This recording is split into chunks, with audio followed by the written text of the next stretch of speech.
The Strange High House in the Mist by H.P. Lovecraft. In the morning, mist comes up from the sea by the cliffs beyond Kingsport. White and feathery, it comes from the deep to its brothers, the clouds, full of dreams of dank pastures and caves of leviathan. And later, in still summer rains, on the steep roofs of poets, the clouds scatter bits of those dreams, that men shall not live without rumour of old, strange secrets, and wonders that planets tell planets alone in the night. When tales fly thick in the grottoes of tritons, and conches in seaweed cities blow wild tunes learned from the elder ones, then great eager mists flock to heaven laden with lore, and oceanward eyes on the rocks see only a mystic whiteness, as if the cliff's rim were the rim of all earth, and the solemn bells of buoys tolled free in the aether of faery.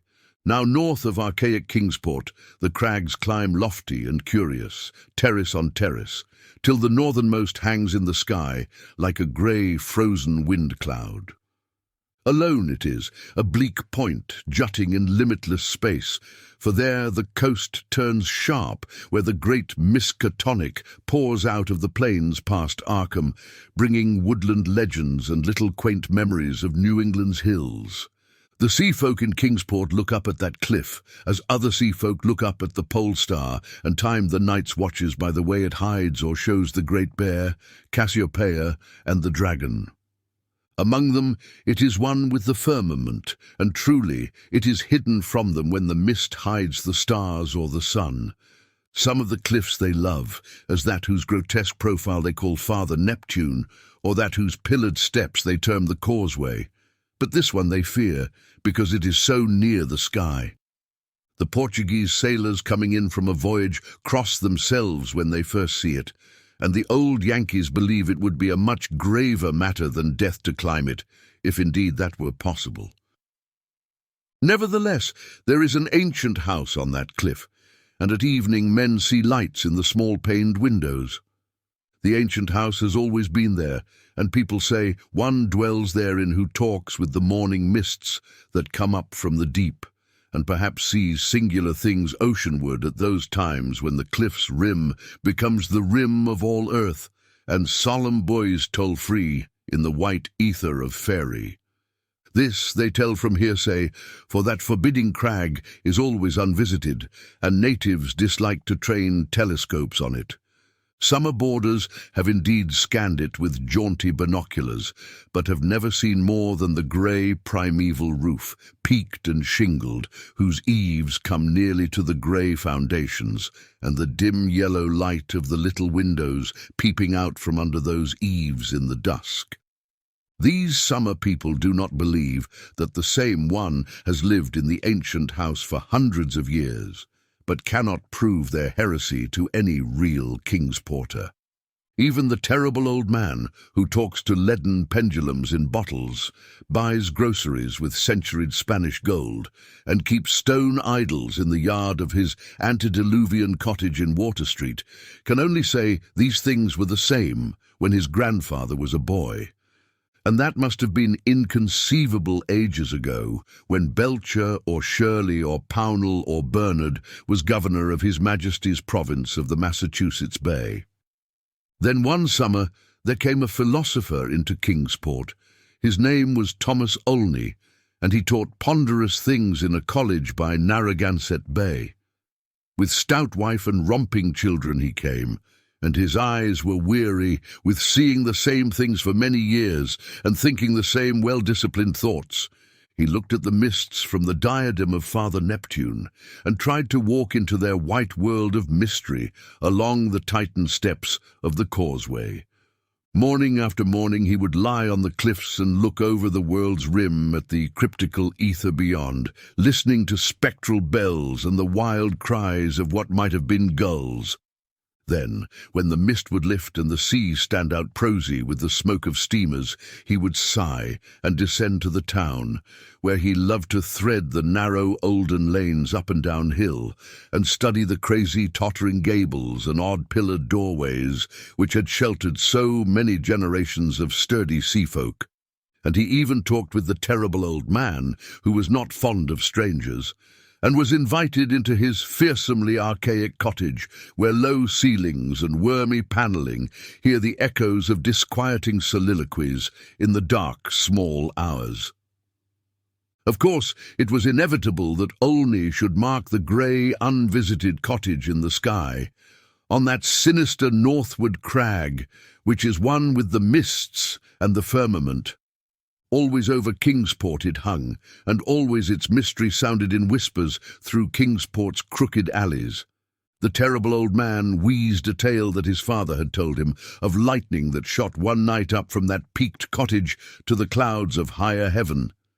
And Granny Orne, whose tiny gambrel-roofed abode in Ship Street is all covered with moss and ivy, croaked over something her grandmother had heard at second hand, about shapes that flapped out of the eastern mists, straight into the narrow single door of that unreachable place. For the door is set close to the edge of the crag, toward the ocean, and glimpsed only from ships at sea. At length, being avid for new strange things, and held back by neither the Kingsporter's fear nor the summer boarder's usual indolence, Olney made a very terrible resolve. Despite a conservative training, or because of it, for humdrum lives breed wistful longings of the unknown, he swore a great oath to scale that avoided northern cliff and visit the abnormally antique grey cottage in the sky. Very plausibly, his saner self argued that the place must be tenanted by people who reached it from inland along the easier ridge beside the Miskatonic's estuary. Probably they traded in Arkham, knowing how little Kingsport liked their habitation, or perhaps being unable to climb down the cliff on the Kingsport side. Olney walked out along the lesser cliffs to where the great crag leaped insolently up to consort with celestial things, and became very sure that no human feet could mount it or descend it on that beetling southern slope. East and north, it rose thousands of feet vertically from the water, so only the western side, inland and toward Arkham, remained. One early morning in August, Olney set out to find a path to the inaccessible pinnacle. He worked northwest along pleasant back roads, past Hooper's Pond and the old brick powder house, to where the pastures slope up to the ridge above the Miskatonic and give a lovely vista of Arkham's white Georgian steeples across leagues of river and meadow. Here he found a shady road to Arkham, but no trail at all in the seaward direction he wished. Woods and fields crowded up to the high bank of the river's mouth and bore not a sign of man's presence. Not even a stone wall or a straying cow, but only the tall grass and giant trees and tangles of briars that the first Indian might have seen. As he climbed slowly east, higher and higher above the estuary on his left, and nearer the sea, he found the way growing in difficulty, till he wondered how ever the dwellers in that disliked place managed to reach the world outside, and whether they came often to market in Arkham. Then the trees thinned, and far below him on his right he saw the hills and antique roofs and spires of Kingsport. Even Central Hill was a dwarf from this height, and he could just make out the ancient graveyard by the Congregational Hospital, beneath which rumour said some terrible caves or burrows lurked.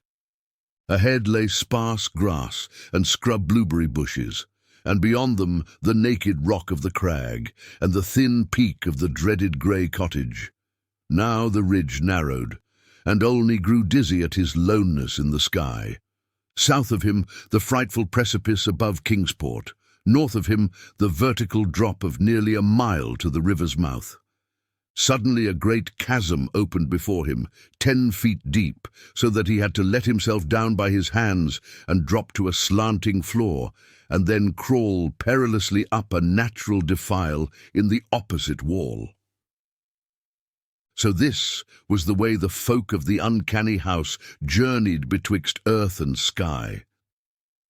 When he climbed out of the chasm, a morning mist was gathering, but he clearly saw the lofty and unhallowed cottage ahead, walls as grey as the rock, and high peak standing bold against the milky white of the seaward vapours. and he perceived that there was no door on this landward end, but only a couple of small lattice windows with dingy bull's-eye panes leaded in 17th century fashion. All around him was cloud and chaos, and he could see nothing below but the whiteness of illimitable space. He was alone in the sky with this queer and very disturbing house, and when he sidled around to the front and saw that the wall stood flush with the cliff's edge, so that the single narrow door was not to be reached, save from the empty ether, he felt a distinct terror that altitude could not wholly explain. And it was very odd that shingles so worm-eaten could survive, or bricks so crumbled still form a standing chimney. As the mist thickened, Olney crept around to the windows on the north and west and south sides, trying them but finding them all locked. He was vaguely glad they were locked, because the more he saw of that house, the less he wished to get in. Then a sound halted him. He heard a lock rattle and bolt shoot, and a long creaking follow, as if a heavy door was slowly and cautiously opened. This was on the oceanward side that he could not see, where the narrow portal opened on blank space thousands of feet in the misty sky above the waves. Then there was heavy, deliberate tramping in the cottage, and Olney heard the windows opening, first on the north side opposite him, and then on the west just around the corner. Next would come the south windows, under the great low eaves on the side where he stood, and it must be said that he was more than uncomfortable, as he thought of the detestable house on one side and the vacancy of upper air on the other.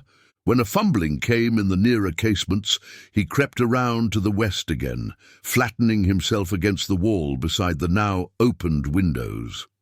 It was plain that the owner had come home, but he had not come from the land, nor from any balloon or airship that could be imagined. Steps sounded again, and Olney edged round to the north, but before he could find a haven, a voice called softly, and he knew he must confront his host. Stuck out of a west window was a great black-bearded face whose eyes shone phosphorescently with the imprint of unheard-of sights. But the voice was gentle and of a quaint olden kind, so that Olney did not shudder when a brown hand reached out to help him over the sill and into that low room of black oak wainscots and carved Tudor furnishings. The man was clad in very ancient garments, and had about him an unplaceable nimbus of sea lore and dreams of tall galleons.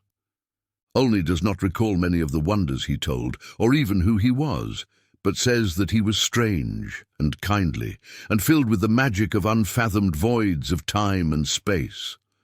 The small room seemed green, with a dim aqueous light, and Olney saw that the far windows to the east were not open, but shut against the misty ether with dull, thick panes like the bottoms of old bottles. That bearded host seemed young, yet looked out of eyes steeped in the elder mysteries, and from the tales of marvellous ancient things he related, it must be guessed that the village folk were right in saying he had communed with the mists of the sea and the clouds of the sky ever since there was any village to watch his taciturn dwelling from the plain below. And the day wore on, and still Olney listened to rumours of old times and far places, and heard how the kings of Atlantis fought with the slippery blasphemies that wriggled out of rifts in ocean's floor, and how the pillared and weedy temple of Poseidonis is still glimpsed at midnight by lost ships who know by its sight that they are lost. Years of the Tritons were recalled, but the host grew timid when he spoke of the dim first age of chaos before the gods, or even the elder ones were born, and when only the other gods came to dance on the peak of Hatheklar, in the stony desert near Ulthar, beyond the river Sky.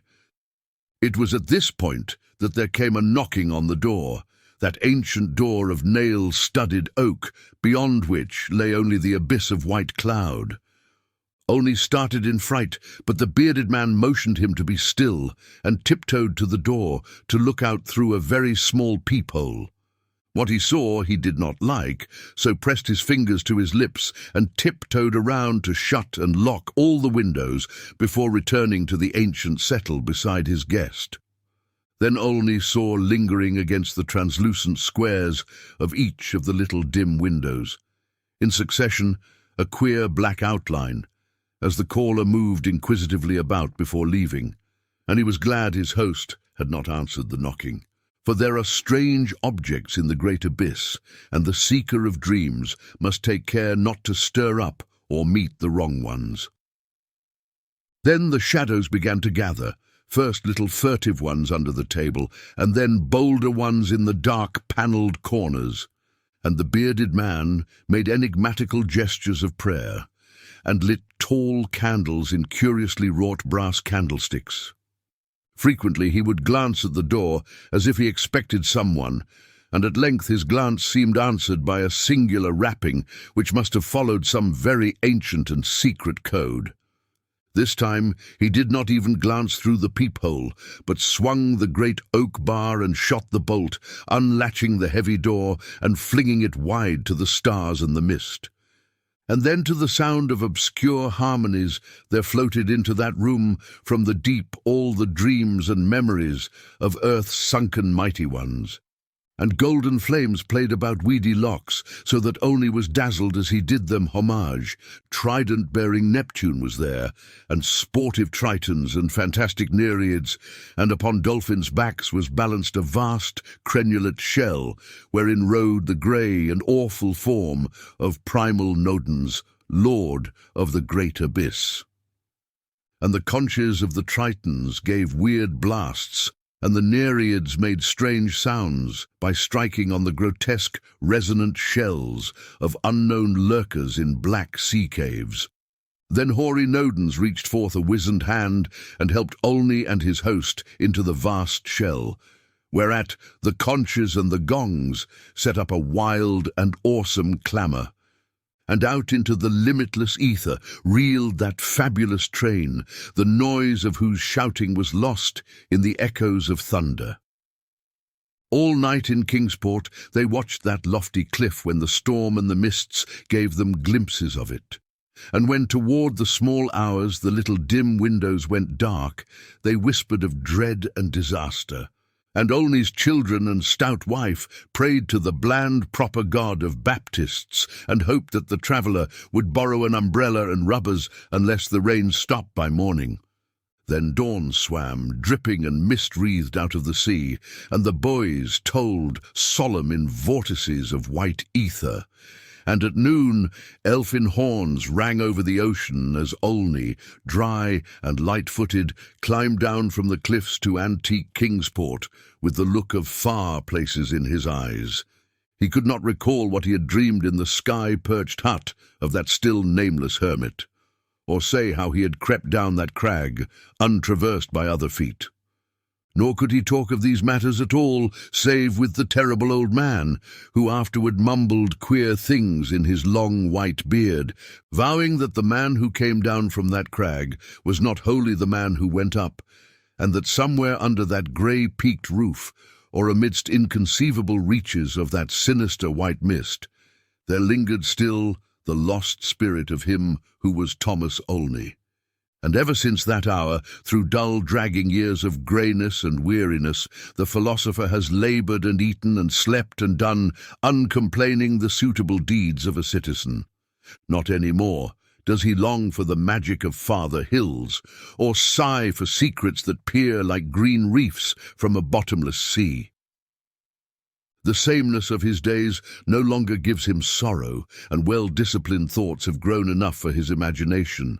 His good wife waxes stouter, and his children older and prosier and more useful, and he never fails to smile correctly with pride when the occasion calls for it. In his glance there is not any restless light, and if he ever listens for solemn bells or far elfin horns, it is only at night when old dreams are wandering. He has never seen Kingsport again, for his family disliked the funny old houses and complained that the drains were impossibly bad. They have a trim bungalow now at Bristol Highlands, where no tall crags tower, and the neighbours are urban and modern. But in Kingsport, strange tales are abroad, and even the terrible old man admits a thing untold by his grandfather. For now, when the wind sweeps boisterous out of the north, past the high ancient house that is one with the firmament, there is broken at last that ominous brooding silence ever before the bane of Kingsport's maritime cotters. And old folk tell of pleasing voices heard singing there, and of laughter that swells with joys beyond earth's joys, and say that at evening the little low windows are brighter than formerly. They say, too, that the fierce aurora comes oftener to that spot, shining blue in the north with visions of frozen worlds, while the crag and the cottage hang black and fantastic against wild coruscations. And the mists of the dawn are thicker, and sailors are not quite so sure that all the muffled seaward ringing is that of the solemn buoys. Worst of all, though, is the shrivelling of old fears in the hearts of Kingsport's young men, who grow prone to listen at night to the north wind's faint distant sounds. They swear no harm or pain can inhabit that high-peaked cottage, for in the new voices gladness beats, and with them the tinkle of laughter and music. What tales the sea mists may bring to that haunted and northernmost pinnacle they do not know, but they long to extract some hint of the wonders that knock at the cliff-yawning door when clouds are thickest. And patriarchs dread lest someday, one by one, they seek out that inaccessible peak in the sky, and learn what centuried secrets hide beneath the steep shingled roof, which is part of the rocks and the stars and the ancient fears of Kingsport. That those venturesome youths will come back they do not doubt, but they think a light may be gone from their eyes and a will from their hearts. And they do not wish quaint Kingsport with its climbing lanes and archaic gables to drag listless down the years, while voice by voice the laughing chorus grows stronger and wilder in that unknown and terrible eyrie, where mists and the dreams of mists stop to rest on their way from the sea to the skies. They do not wish the souls of their young men to leave the pleasant hearths and gambrel-roofed taverns of old Kingsport, nor do they wish the laughter and song in that high rocky place to grow louder. For as the voice which has come has brought fresh mists from the sea, and from the north fresh lights, so do they say that still other voices will bring more mists and more lights, till perhaps the olden gods, whose existence they hint only in whispers for fear the congregational parson shall hear, may come out of the deep and from unknown Kadath in the cold waste, and make their dwelling on that evilly appropriate crag so close to the gentle hills and valleys of quiet, simple fisherfolk. This they do not wish, for to plain people things not of earth are unwelcome. And besides, the terrible old man often recalls what Olney said about a knock that the lone dweller feared, and a shape seen black and inquisitive against the mist through those queer translucent windows of leaded bull's eyes. All these things, however, the elder ones only may decide, and meanwhile the morning mist still comes up by that lonely vertiginous peak, with the steep ancient house, that grey low-eaved house where none is seen, but where evening brings furtive lights, while the north wind tells of strange revels. White and feathery it comes from the deep to its brothers, the clouds, full of dreams of dank pastures and caves of leviathan. And when tales fly thick in the grottoes of tritons, and conches in seaweed cities blow wild tunes learned from the elder ones, then great eager vapours flock to heaven laden with lore, and Kingsport, nestling uneasy on its lesser cliffs below that awesome hanging sentinel of rock, sees oceanward only a mystic whiteness, as if the cliff's rim were the rim of all earth, and the solemn bells of the buoys tolled free in the aether of faery.